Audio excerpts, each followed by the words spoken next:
Welcome to part 8 of the 2018 NFL Draft in Review. Today we will be looking at the 2018 Cleveland Browns Draft. As I said yesterday during the Bengals review at the end of the video, I was going to have some reasonably strong opinions, especially about the first player in this class, quarterback Baker Mayfield. And that is because in my 20-some-odd years of watching the game of football, I have not seen very many players that have been screwed over by an organization as hard as Baker Mayfield, and yet have seen the player also largely be the one who takes the blame for that. And before we even look at any statistics, we're going to go over here to his, before we see any highlights, we're going to go over here to his statistics, and we're going to take a look. And right off the bat, you can see that this is not the stat line of a bad player. His completion percentage could maybe be a tiny bit better. He's generally kept his touchdowns ahead of his interceptions, aside from the short stay in Carolina, which I think that anyone with a reasonable knowledge of the game of football could at least understandably say that Matt Rule and the Panthers' offense was probably a little more of the cause than Baker. It's not like any other quarterback's been doing good in that system since like 2015. But just from the start, though, you can see some things that I think throw into contrast just how much of this was the Browns. So, right off the bat, that first season, 27 touchdowns, 14 interceptions. Notice he was also only sacked 25 times. His second year, where he took a considerable step back, 22 touchdowns on 21 interceptions, a near league-high number, 40 sacks. That's 15 more. And then the next season, back at 26 touchdowns, 8 interceptions. He does really well. The Browns win their first playoff game since the 90s. And that's 26 sacks. And then the season where everyone throws him under the bus, 17 touchdowns, 13 interceptions. He's playing through an injury that no coach worth a damn should have played him through, much less the team doctors. And you have 43 sacks on top of it. How is this Baker's fault? Yes, he did make mistakes. I'm not saying he didn't make mistakes in his time. But you look at the teams he's been on, he has not been given a real chance. 3 very bad Browns teams, a horrible Panthers team, and a Rams team that was so bad it tied the league record for the worst defending Super Bowl champion in, the fucking Super Bowl era. I mean, look at this and tell me he's been given a real chance. Tell me that he doesn't have the potential to be a top-end quarterback. Tell me, just tell me how this is his fault. And, it pisses me off to see shit like this. And frankly, with Deshaun Watson looking about as rusty as a 1969 F-150 that's been sitting out in the field for the last 50 years, frankly, Cleveland fucking deserves it. So, on to the highlight reel. Especially when you got a young quarterback trying to get in sync with some young receivers. Have to get to midfield for a first down. Mayfield steps up under pressure. He's got room. Takes off. Across the 40. Across midfield. Mayfield picks up a block. The fake to Chubb. Mayfield under pressure. Fires to the end zone. And the catch is made for a touchdown. He can make those hard throws.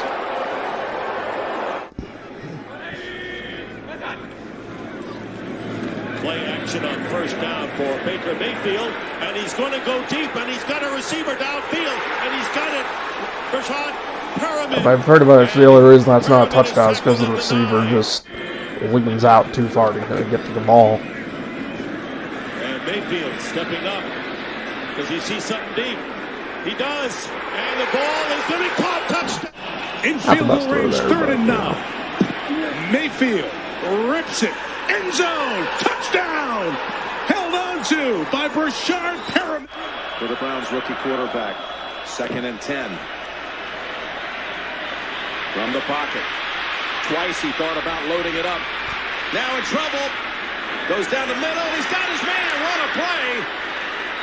Outstanding coverage overall.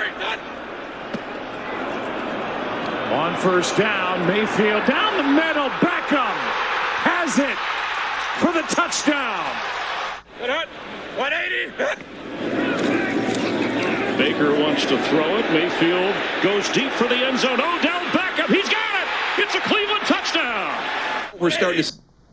So overall, what I see here is that Baker had a lot of potential. He still does have a lot of potential, but it's going to be hard for him to crack a starting lineup again because now you have the stigma of failure following him.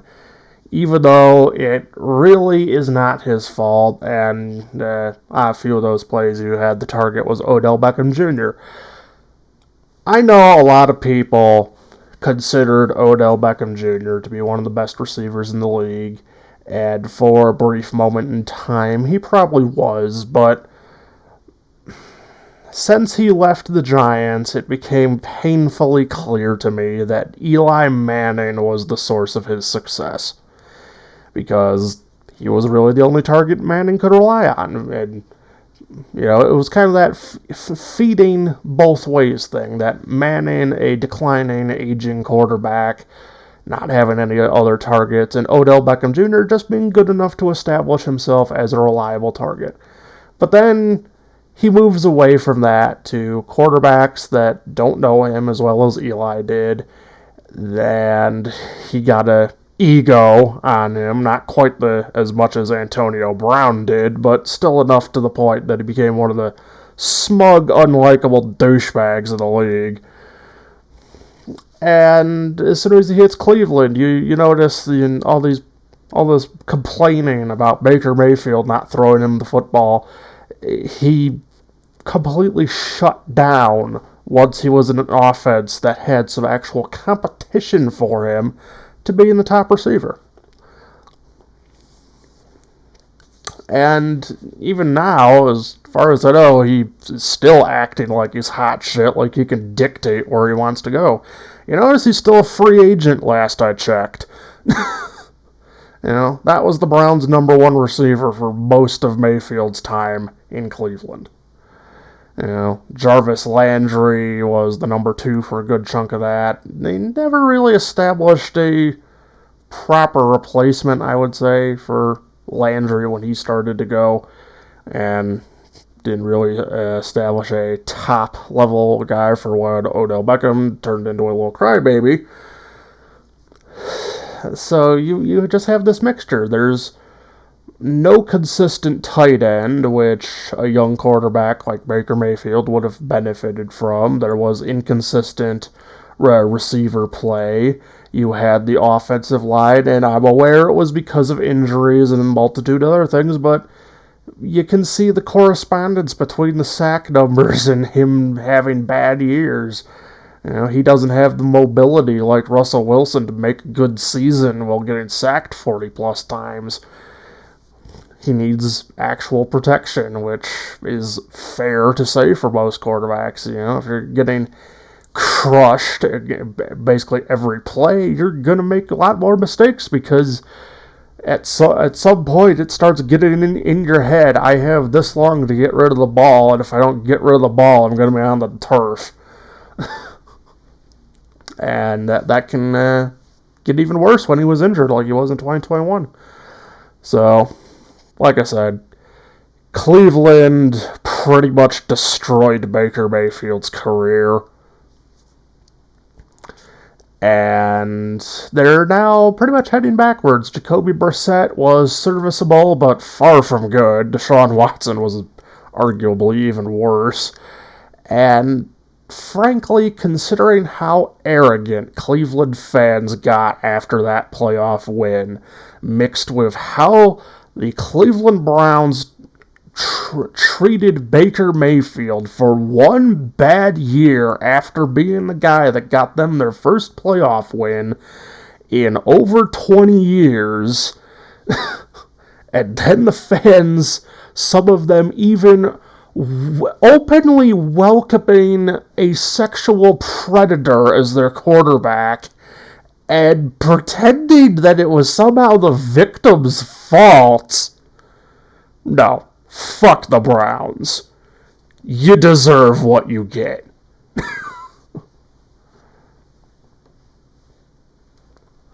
So, next we have the number 4 overall selection, cornerback Denzel Ward. Denzel Ward I didn't originally like because, back when I first started doing this, I was looking a bit erroneously. I was focusing a bit more on the history of teams than I probably should have at the time. And I just kind of saw this as, well, he doesn't do very well in the interceptions game. He doesn't make very many tackles. Why was this guy selected as high as he was? And, well, we've more or less been more kind of shown why since then. Cleveland Browns have signed cornerback Denzel Ward to a big contract extension that makes the two-time Pro Bowler the highest-paid corner in NFL history. Zany boss, what's that door, brand new back. Gotta try and find one with some actual plays and not a chop shop of random shit. This is live from PS5 with a PlayStation Plus update. Breaking news. No offense to channels that do that, but, you're not good for watching. You made this?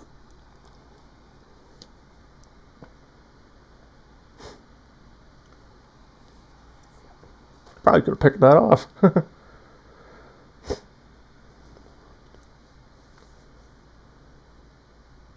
Yeah, that's just good hand fighting, good deflection.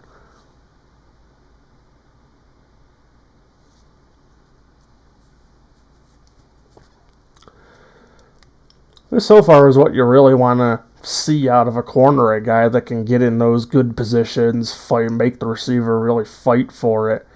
Now, he's not perfect at it. I've seen Cleveland get gashed every here and there, but that happens to everybody. It doesn't matter who you are. No matter how good you are, eventually someone's going to beat you.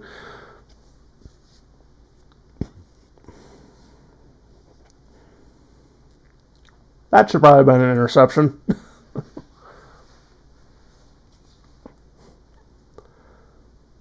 That's his. Yeah, he just does a good job of making the receiver really have to fight for anything they get. And admittedly, probably getting a little lucky on the personal pass interference penalties too, because I think there might have been a couple in there that he might have gotten away with a little bit of a grab.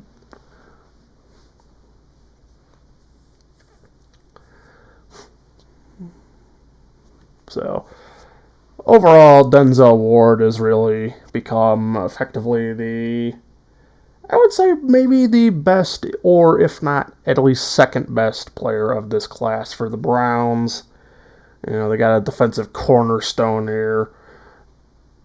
But I have a feeling that he's going to end up being a lot like Joe Hayden in that he's just going to be trapped on a lot of bad Browns teams. And like I said, that goes back to Baker Mayfield. We've already seen why the Browns end up the way that they end up. And they deserve it.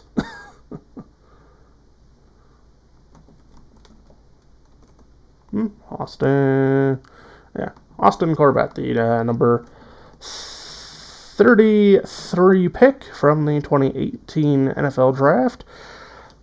Corbett is one of the ones that's kind of only come into his own later on. Another instance of once they're out of Cleveland, they suddenly become a lot better. If that doesn't say something about the coaching, I don't know what will. And automatically we see just right off the bat right there, 2021 Rams, full season starter, and they won the Super Bowl. So he was part of a pretty big deal overall. And I believe he is now moved on to the Carolina Panthers, and with that and the loss of Andrew Whitworth, any Rams fans can see why the offensive line and overall offense turned into absolute dog shit in the span of one offseason. Though me personally, I can't really be asked to feel sorry for Los Angeles. They have the Lakers, and it went to their head a long time ago. Okay, so let's see. Yeah.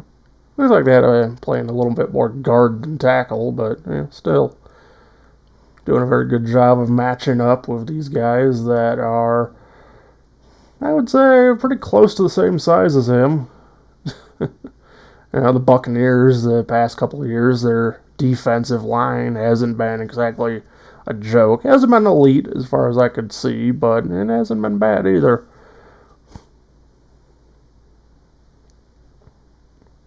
That's the really big part in this, is that you're able to create running plays for an offense that kind of struggles to have a number one running back.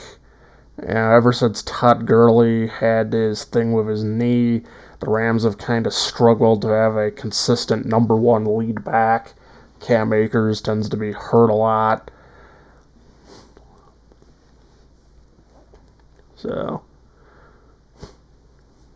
but yeah, Corvette, he seems to do a pretty good job of clearing out the way. And, well, frankly, if the Browns' coaching was a little better, he might have done a little better when he was in Cleveland, and you wouldn't have those years of Baker Mayfield getting sacked all the damn time.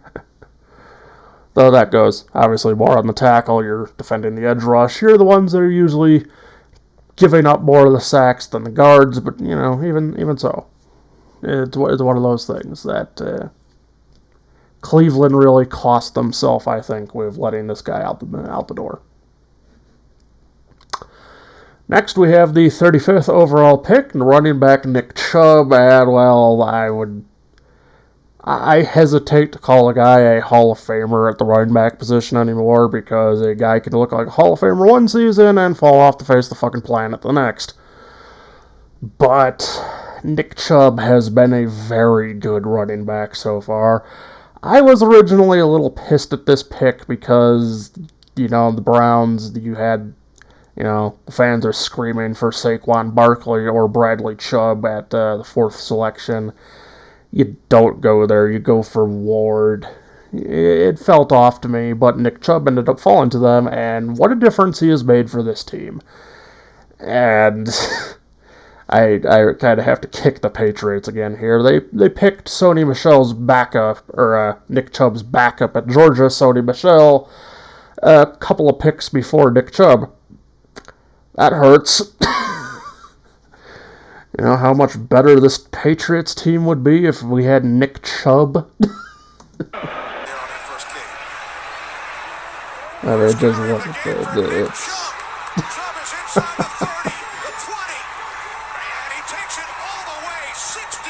It's honestly not even fair sometimes. Just wide open hole, great big lane, turns on the Jets, and he is gone.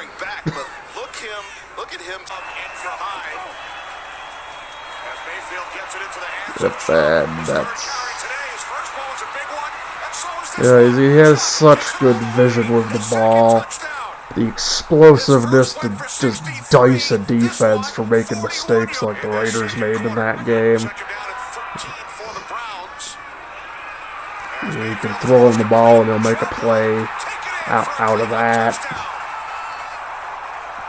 He really is the Browns' home run hitter, but the problem in being a home run hitter in an offense like the Browns is that most of the time you're the only one making a play. And How often have we seen that? How often have we seen defenses just teeing off on the Browns' running game? It's hard to stop him, but it gets a lot easier when you don't get to stop anything else. You can outrun him, and he does. For a big man, he has a lot of speed. And wow, 3rd down 3. He's fun to watch, but it's just one of those things that. Yes, he did! But the whole thing of this is that as a running back, you only have so much time. He's 27. I would say he's got maybe 4 years, maybe less, before teams start, before just the human condition kicks in and he starts to have a downslope in what he can do. Now, from his career averages, he could still take a sizable downstep and still be really good. But, tick-tock, Browns. You're not going to have a good running game forever. If you insist on continuing to waste it, you're going to end up with nothing one day. So, we'll see what goes on with that. I don't really think that much is going to really happen. Next, we have a kind of a confusing one for me. I know this guy allegedly turned into a rapper or something, but this really feels like one of the great what-if scenarios that it seems like he retired after just 2 years or so in the league. Maybe 3. I don't really know what happened there. But, it just looked like he was poised to have this real nice breakout as a starting defensive end / outside linebacker. And then they cut him and he retired, and that was that. It was just really confusing for me, so I don't really know what to make of that other than what I just said. Next we have receiver Antonio Callaway, who really hasn't been on the field very much since really his second year in the NFL. He then went down to the XFL for a year and then came back after that was finished. Didn't really do anything with Dolphins. He's been on practice squads ever since. And this is another one. Had his flash that initial rookie season. 11 games started, 586 yards receiving. But then he just really seemed to get phased out and never recovered. Sucks when it happens, but as I always say, not everyone's a Hall of Famer. Next we have linebacker Gennard Avery, and this is another one of those confusing ones that I actually have a highlight tab open for because I think that we might have potentially not seen the end of this guy. Because he has had a very, very strange career in terms of his path. Well, with the Browns, he didn't do too very much that first year. 40 tackles, not bad. But then really didn't do anything. Was shipped off to Philadelphia, sat there for a year and a half, not really doing anything. Then started most of a season, 43 tackles, a sack. And then he goes to the Steelers and is on the practice squad. And then on the Buccaneers, as far as I know, he's been on the practice squad, but was put on the active roster, but not as a starter. So I don't really know what's going to happen with this guy, but we'll take a little look and we'll see where this goes.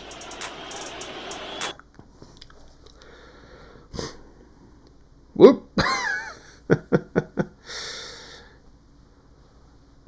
Always love seeing Big Ben end up on the ground like that. Just a little bit of Patriots bias right there. The Predator himself. Well, yeah, it's strange to me that he just he hasn't seemed to be able to permanently establish himself, but when he gets on the field, it's clear enough that he can make something happen. I'm not really seeing anything. That is one thing I will say. I'm not really seeing anything that says, yeah, he absolutely should be on the field. But at the same time, I don't see anything that says this guy should be on a practice squad. This should be at least a high-end backup to most teams. The guy that you want to plug in case the front guy starts, or if you're a weak team like, say,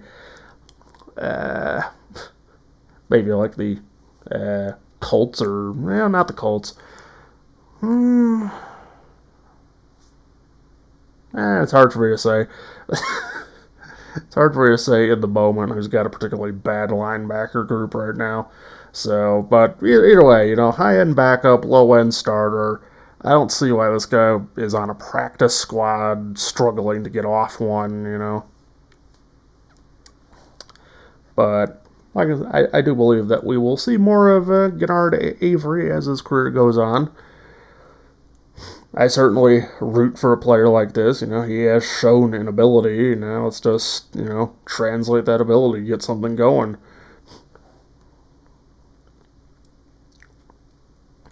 The last two picks are pretty much throwaway guys. Wide receiver Damion Ratley. He had a brief... he wasn't entirely unutilized, but he obviously wasn't a favorite target at any point. The number 4, number 5 guy, add in a tight end or running back, and you're looking at what is there. A guy that gets 20 targets a year, catches about half of them, and doesn't really translate it into anything. And since then, he's been on practice squad after practice squad, wasn't even in the league last year, and I would say for a player like this, take the writing on the wall, try and establish yourself in one of these other leagues. You can still make a little bit of money down there, maybe show the NFL that you're worth giving a second look. There's got to be something, But other guys just elect to hang it up, and I wouldn't blame him. Last pick was cornerback Simeon Thomas. Had 8 tackles in his career, practice squad in the Canadian Football League. This is just a throwaway pick. Nothing really to see here. Just you take a flyer on guys like this, and sometimes it works, sometimes it doesn't. Back when this class was drafted, I very erroneously gave this an F. I lambasted it for the Browns being a shitty organization, and in my defense, they still are. But the first, at least 3 of 4 picks are very good players. Denzel Ward and Nick Chubb will be with the Browns for years to come. Austin Corbett should be a starting offensive lineman for years to come. We have Genard Avery late in the class, who should at least be a high-end backup for years to come. And we have Baker Mayfield, who, even if he never starts another football game, I wouldn't be surprised if he's at least kept around in the NFL as a high-end backup. A guy that you can plug in and get damn near as good results as the guy who's starting. If he's lucky, if he is very lucky, he will find his way to a team that doesn't have a quarterback and kick the living dog shit out of some rookie who shouldn't have had a chance in the first place. It's long odds, but that's just what he has to do at this point, because otherwise you are not commanding the respect of a starting quarterback. Most NFL fans have written you off as a complete bust, even though it's not your fault. It's just how it's developed, how it has to be for Baker Mayfield. I really hate seeing it. It's like Cleveland had a franchise quarterback in the palm of their hands and managed to destroy it so comprehensively that they escaped blame for what they did. Just let that sink in. Just let it seep, let it sit for a minute. I honestly, Dan Snyder's probably the next owner that is forced out of this league. Take Jimmy Haslam with you. Take this absolute bullshit culture of backstabbing garbage that he has created. It's already created the worst teams in NFL history, the 2016-17 Browns that went 1-31. The man is a detriment to the game of football. And as a side note, I got called racist a few times for saying that Hugh Jackson should be fired for going 1-31. You gotta love the people of social media. Yeah. Any other group of people would see that guy was just a shitty head coach, but no, not the morons of Facebook and Twitter. So, that will conclude this video. Leave a like, subscribe to the channel, hit the notification bell, and I will see you on Monday for the beginning of the AFC South with the 2018 Jacksonville Jaguars draft, which was effectively the beginning of a second dark age with the Jaguars after pulling an AFC Championship appearance out of their ass the previous season. That'll be fun to dive into.